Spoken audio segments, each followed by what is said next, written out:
Boa tarde a todos. Primeiramente, é um prazer estar aqui palestrando, ser convidado, para palestrar aqui no Congresso de Cardiologia.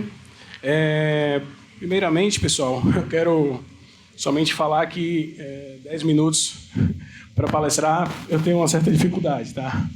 Mas, de qualquer forma, vou tentar cumprir com o horário.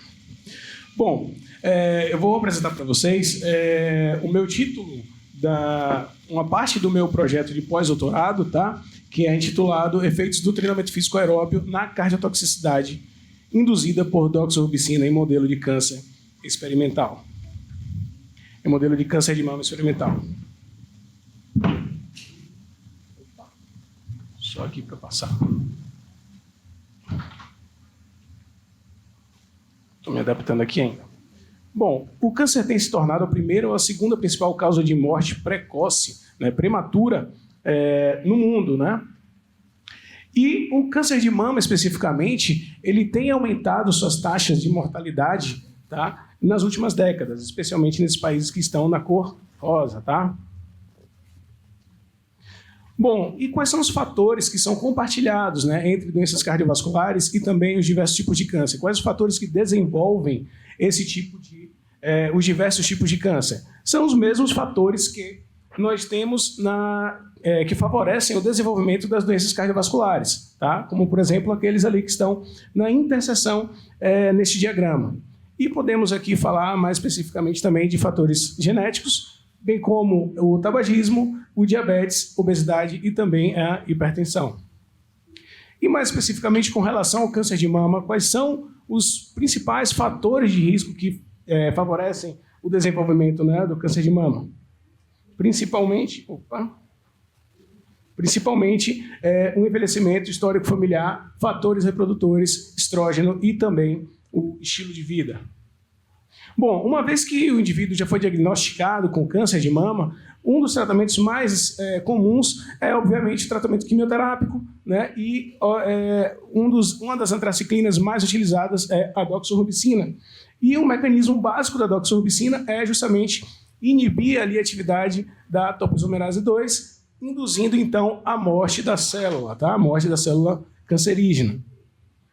Bom, diversos trabalhos mostram que esse tipo de tratamento, a quimioterapia, ela de fato induz a morte da célula, tá? Atenua o crescimento tumoral, contudo, ela induz cardiotoxicidade, tá? E essa cardiotoxicidade tem diversos efeitos no coração. Quais são esses efeitos? Então, ela aumenta a inflamação cardíaca, tá? Também aumenta a fibrose, as espécies reativas de oxigênio e induz, então, a apoptose. E com isso nós temos o aumento da cardiotoxicidade, diminuição da função cardíaca e também, em alguns indivíduos, pode induzir a insuficiência cardíaca. Bom, mas então, qual o efeito do treinamento físico aeróbio? Qual o efeito que esse treinamento físico aeróbio pode promover? Nossa pergunta foi o seguinte: o treinamento físico aeróbio pode promover efeitos benéficos no coração de camundongos com câncer de mama que estão sob administração de doxorubicina? Por que fizemos essa pergunta, pessoal? Porque normalmente nós temos trabalhos com treinamento físico prévio e depois temos a administração da doxorubicina, tá? Mas o nosso protocolo, nós objetivamos fazer um treinamento físico prévio e também durante a administração, durante o tratamento com doxorubicina. Existem na literatura diversos artigos que já apontam o treinamento físico como atenuador da inflamação, durante a cardiotoxicidade, atenuação também de fatores do estresse oxidativo. Tá? Então, diversos trabalhos mostram benefícios, porém, os mecanismos moleculares que estão por trás desses benefícios nós não sabemos ainda. Bom, então, o objetivo geral foi entender o impacto do treinamento físico aeróbio no coração de animais com câncer de mama, da linhagem BALB/C, e com utilização de doxorubicina. E temos também alguns objetivos específicos, que é analisar a expressão de genes e microRNAs no coração associados à inflamação, fibrose e apoptose, analisar a função cardíaca, bem como analisar o fenótipo cardíaco em relação à inflamação e fibrose. E ainda temos uma outra parte do trabalho, que é um estudo in vitro, no qual nós utilizamos células-tronco, que são chamadas de iPS, né, do inglês, células-tronco pluripotentes induzidas humanas, que a gente faz a diferenciação dessas células em cardiomiócitos. E depois a gente vai investigar os mecanismos moleculares regulados pela doxorubicina. Bom, no estudo in vitro nós fizemos, então, a cultura de células, né, das células mamárias cancerígenas, né, de tumor mamário mesmo, que são as células 4T1. Analisamos o crescimento tumoral, depois fizemos a eutanásia dos animais. Posteriormente, analisamos o peso dos tecidos desses animais, realizamos a análise da expressão gênica e proteica por RT-PCR e o Western-blot. E também vamos fazer ainda o HE, o Picrocírios e as análises estatísticas. Bom, não vou falar aqui de toda a parte metodológica, mas basicamente nós temos 6 grupos, né? O grupo controle sedentário, o grupo controle treinado, câncer de mama sedentário, câncer de mama treinado, e o grupo câncer de mama doxo sedentário com o grupo câncer de mama doxo e treinado, tá? Então nós fizemos 8 semanas de treinamento físico, inoculamos as células tumorais na 4ª semana, no final da 4ª semana, e no final da 8ª semana, nós eutanasiamos os animais, tá bom? O estudo in vitro, nós fizemos, então, a cultura das células iPS, tá? Diferenciamos essas células em cardiomiócitos, caracterizamos esses cardiomiócitos, e ainda tem uma outra parte que nós ainda não fizemos, que é justamente analisar, administrar a doxorubicina nesses cardiomiócitos, e, posteriormente, fazer a superexpressão e inibição de alguns genes, e também alguns microRNAs específicos que nós ainda vamos escolher. Da mesma forma, iremos fazer a RT-PCR e o Western-blot dessas células, tá? Para analisar alguns genes e algumas proteínas específicas, e também imunofluorescência de algumas proteínas que são consideradas, né, marcadores. Bom, então, rapidamente, falando do estudo em vivo, nós observamos o crescimento tumoral desses animais e vimos que, no dia 21, nós tivemos uma diminuição do crescimento tumoral, tá, nos animais com câncer de mama treinados e com a administração de doxorubicina, tá, comparados com somente o grupo câncer de mama sedentário. Tá? Da mesma forma, no último dia do protocolo, no dia 29, pós-inoculação, nós observamos, então, a redução também no grupo câncer de mama treinado, desse crescimento tumoral, comparado com o grupo câncer de mama sedentário e doxorubicina. Também avaliamos, né, fizemos teste máximo de força. Logicamente, não vou falar aqui todos os dados que nós obtivemos ali, diferença estatística, mas o treinamento físico ele aumentou consideravelmente quando comparamos o grupo dos animais treinados comparado com os animais sedentários, tá? E o grupo e ali no teste de força nós também vimos a diminuição da força, principalmente nos animais que receberam a doxorubicina. Bom, agora com relação à morfologia dos tecidos, né? Nós vemos ali que o peso corporal ele reduziu principalmente nos animais que estavam recebendo a doxorubicina. Opa, deixa eu voltar.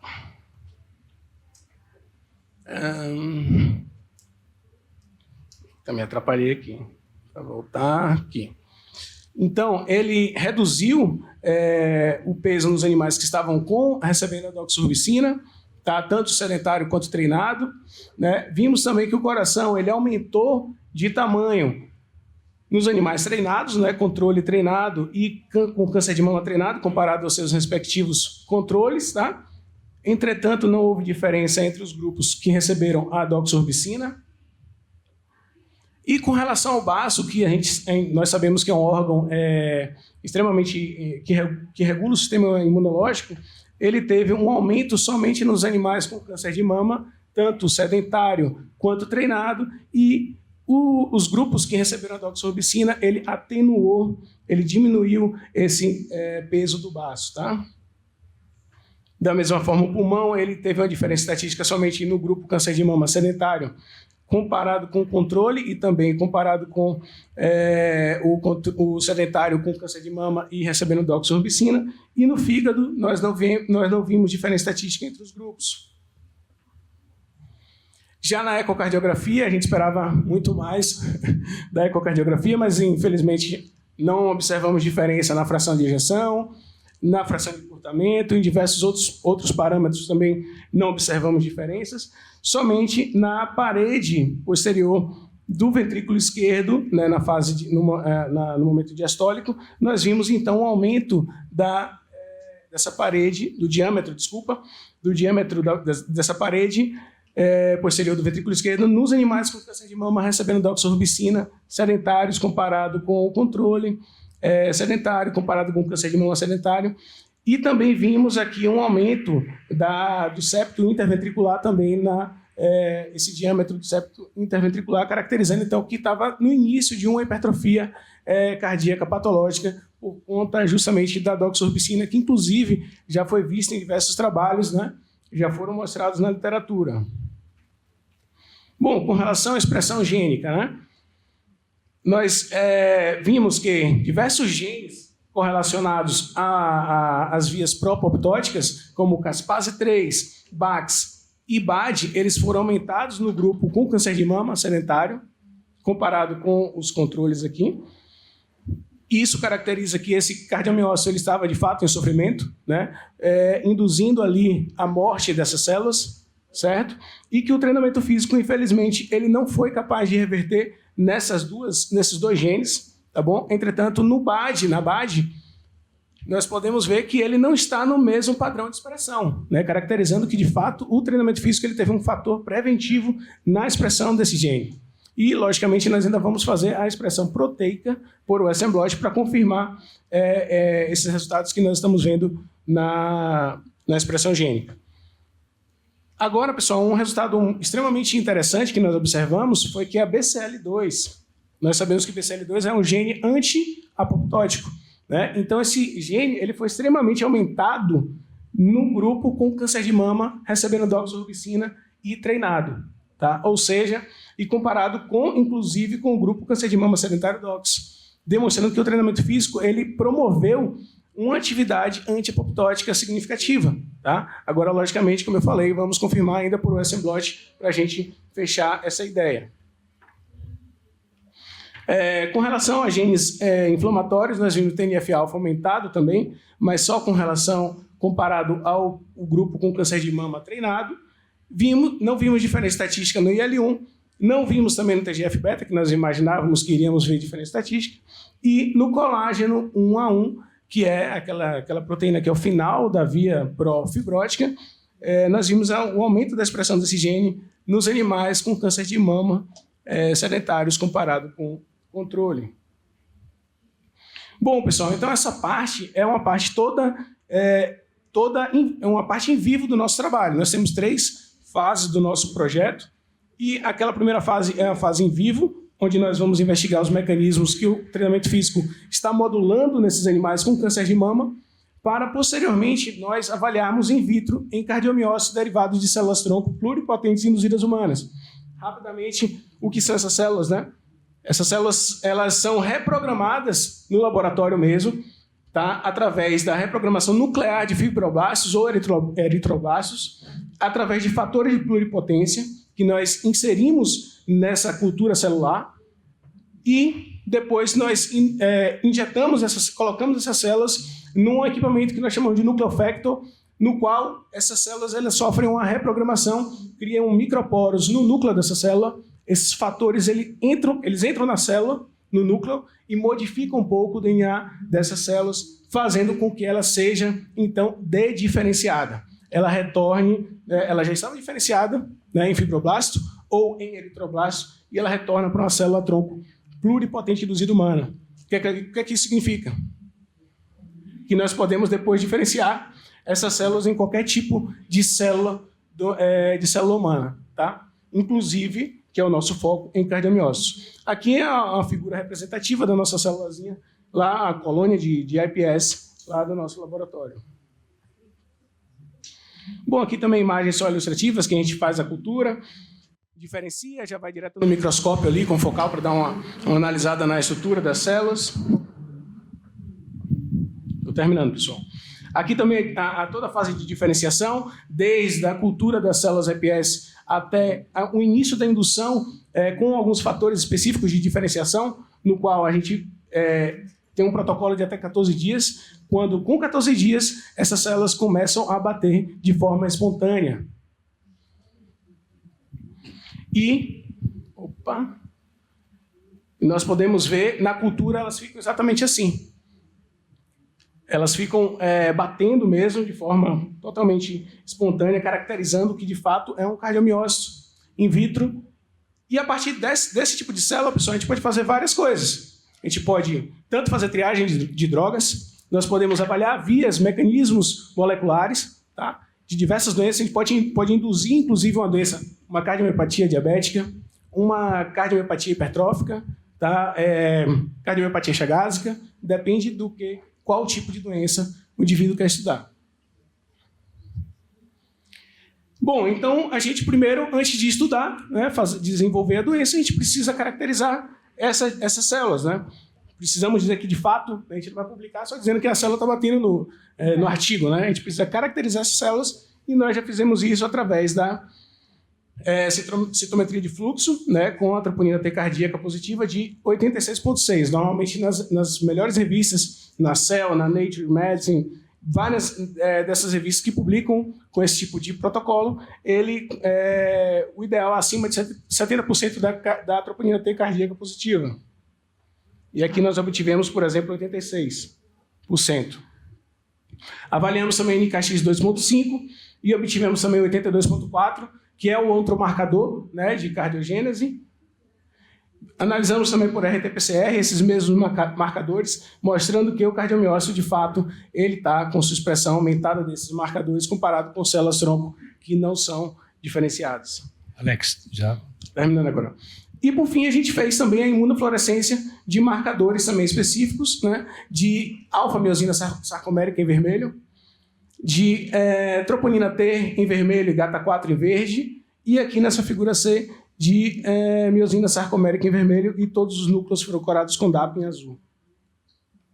Bom, então, como conclusão, lógico, o estudo ainda está em andamento, a gente ainda tem vários passos ainda para seguir, mas, inicialmente, com os nossos dados, a gente pode concluir que o treinamento físico aeróbio associado à doxorubicina atenua o crescimento tumoral em animais com câncer de mama.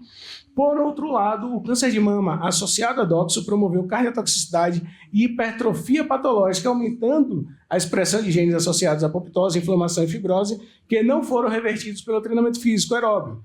Contudo, o treinamento aeróbio aumentou a expressão do gene antiapoptótico BCL2 e preveniu o aumento de BAD, L1, colágeno 1A1, no coração de animais com câncer de mama e que estavam sob administração da doxorubicina. Eu agradeço, desculpa o horário como eu tinha falado. Eu agradeço a todos vocês, o nosso grupo do